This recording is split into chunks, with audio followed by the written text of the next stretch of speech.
Good afternoon to dear learners. So I'm going to discuss about the online education today. So before starting today's part, I would like to introduce myself.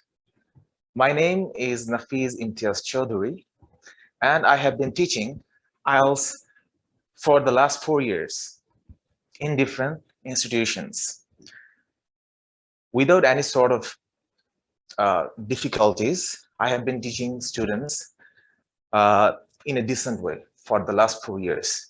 So in the same way, I'm going to discuss today about the one of the most uh, desired topics nowadays is online education. Since the pandemic already been passed and we are in a position of the new normal, so therefore the importance of the online education is very important. So let's get started. Well, what does actually education means? Education is nothing but to gaining the knowledge using the past, present, and the future prospects. At the same time, you can be able to learn those from the online platform, from the research, and from the educational institutions. Okay, so here, as you can see,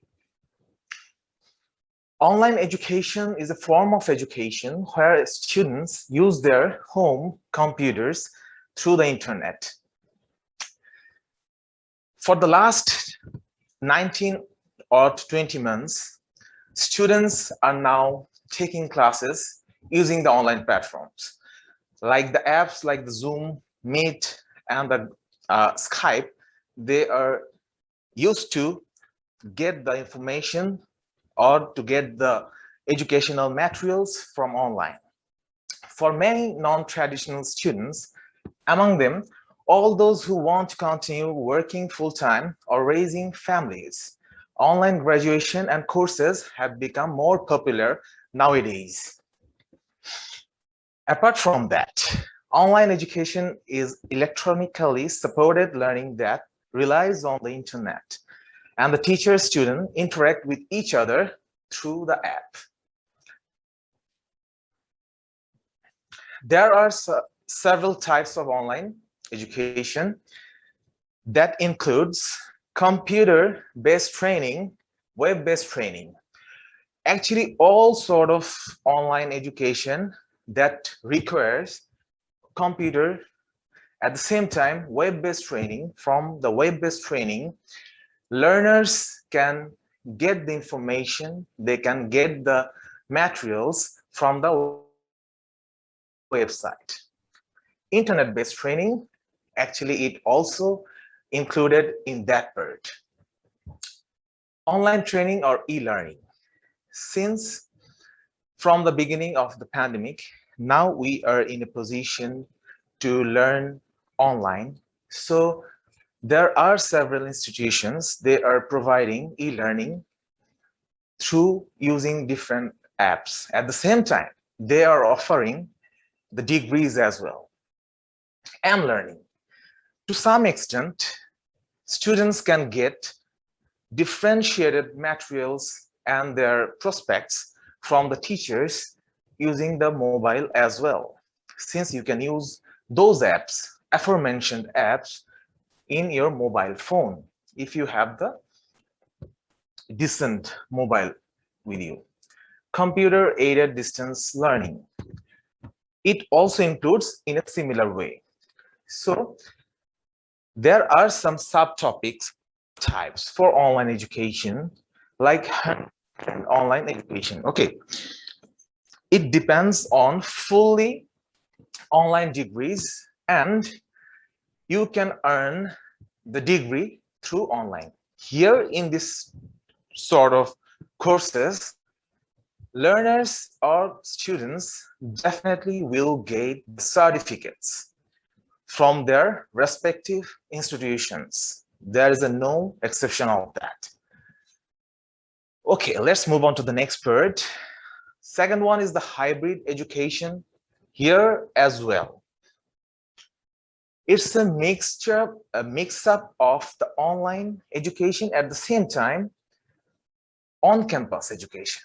Like you have 5 days in a week, in which out of those 5 days, you have to come to the campus for 2 days, and 3 days, you need to continue your classes through online. So in that case, it's a mixture of online and on-campus education. Here as well, you will get the certificates. Well, and in the online courses, you will get number of online courses nowadays.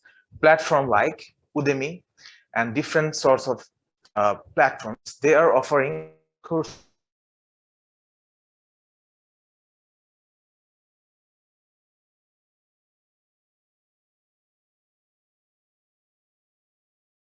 In the hybrid online 100% online education, there is an university, and the name of that University of People. It's an online based university, and it is located in USA, and they are offering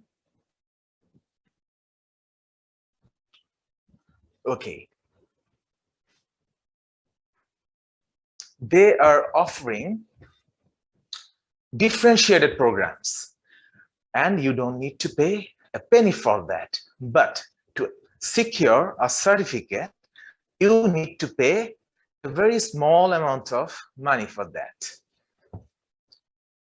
MOOC is a kind of program which is also known as Massive Open Online Courses.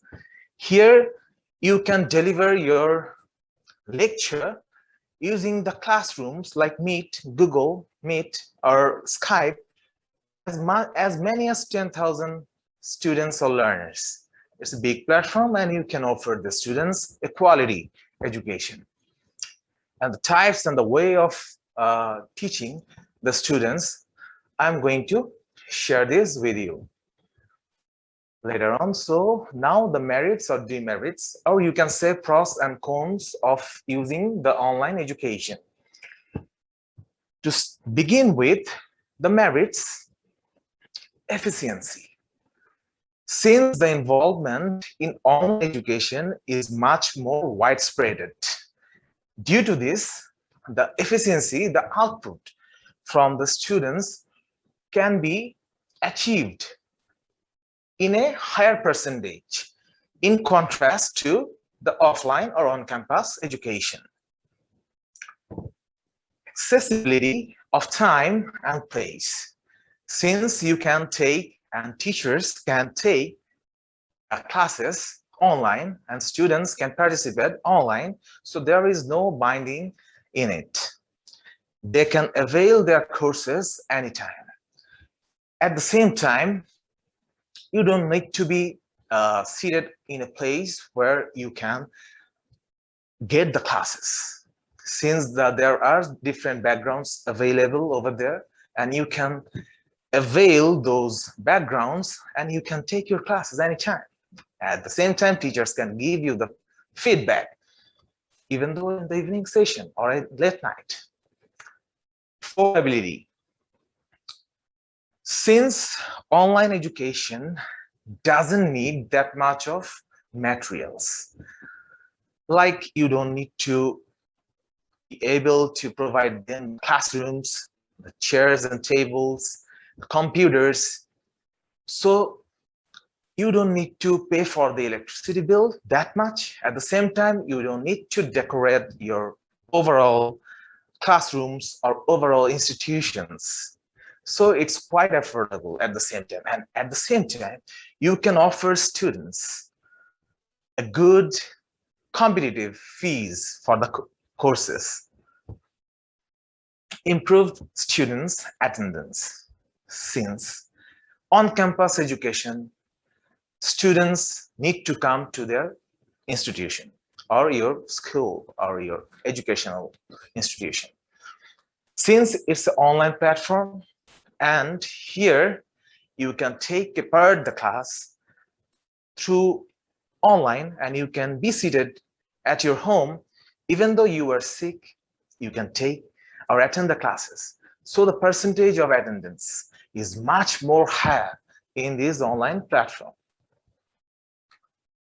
Suits the variety of learning styles. You can utilize differentiated materials to provide the students a quality of education. Let's move on to the demerits or the cons of online education. Number one, inability to focus on the screens. Since several researchers found that online screening may damage your brain. At the same time, it is harmful for your eyesight. Therefore, it's better for the students to limit the use of online screening, since in the class, and usually the classes prolong to 1 hour or more than this, sometimes at least 45 minutes, they need to be on the screen for a long period of time. That may damage their eyesight, at the same time to their brain. Technology issues. This is one of the pivotal demerits of online education. Since we are living in Bangladesh and throughout the world, people are now using online platform.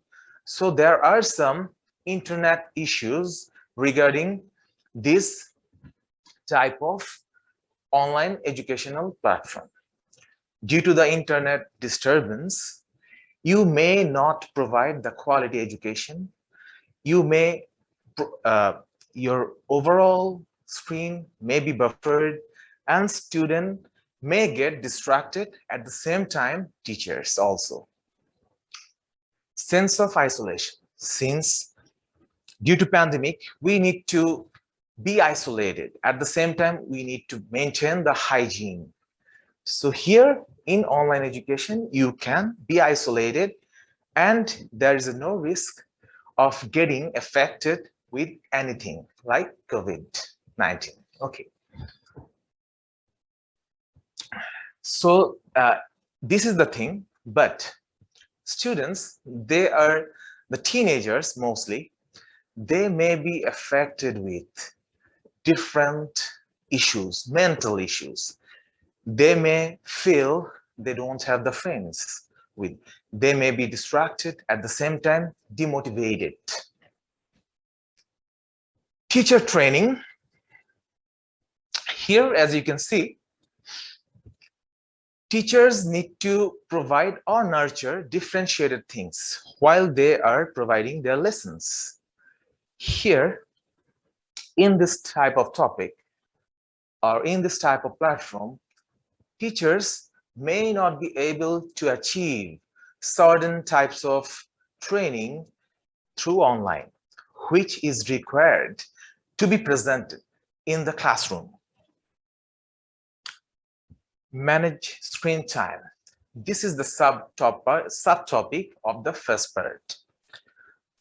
Screen timing management is quite difficult in online education, since you need to stay back at school or in your online platform, or you're in front of your computer for 4 to 5 hours. That may be damaging to your eyesight. At the same time, it also creates problem to your brain. So next part is, how can we assess our online education? There are two basic types. The first one, as you can see, formative assessments. Okay, so sorry for that. Okay, formative assessments is a co-current type of assessments. You have to take the review, the feedback from the students in a regular basis. However, you can be able to provide them the consistent and critical feedback to the learners, which may enable the students or learners to learn the content in a proper manner. And the summative assessment, it is mainly done after finishing off the courses. At the end of the courses, the summative assessment will be done to get the outcome, the feedbacks from the learners, how they have learned the things, whether they learn the things in a proper manner while they are getting the lessons throughout the course time. This thing will be assessed in your summative assessment. How can we assess the whole things? How can we take the different quizzes and different assessment through the online platform? We will be discussing this part in our next and the last part of our slide. As you can see, there are 9 ways to assess student learning online. Okay, in that case, as you can see, we can take the online quizzes. Here, these are the ideal measuring the students how they learn the things. There are different platforms. Those are available online through which you can assess or you can examine the students whether they learn the thing in a proper manner or not. Open-ended essay questions, you can provide a topic, okay, and you may ask your students to write an essay about 150 to 350 words. So they will write down those essays within the time frame provided, and you have to provide the essay within that period of time. Number 3 is the drag and drop activities. Okay, here students and they are able to apply their real life knowledge, real life practical based knowledge. Here, this type of drag and drop activities are not that available in our country, since this method is quite popular in European countries. At the same time, America, Canada, and these sort of countries, they are providing these activities, and those are very popular. But nowadays, in Bangladesh as well, this program is also becoming available and getting much more hype. Okay, how? Like the schooling called IB curriculum, they are used to provide this sort of activities in their school to their learners. But in that case, you have to pay a humongous amount of tuition fees for that. But definitely you will get a qualityful education in return. Number 4, online interviews. During the brief online interviews, it is a part of formative assessment. Since, as I said, formative assessment is a co-current assessment. We need to take the feedback from the learners in a class basis. Like I have 3 classes in a week, I will assess the students in each week, at least once in a week. So I can take and organize an interview where students need to be participated. Dialogue simulations. We can train the students how to deliver their speech and how they learn the things with their peers or the classmates in this part. Online polls and surveys. Here, they allow you to capture feedback directly from your audience.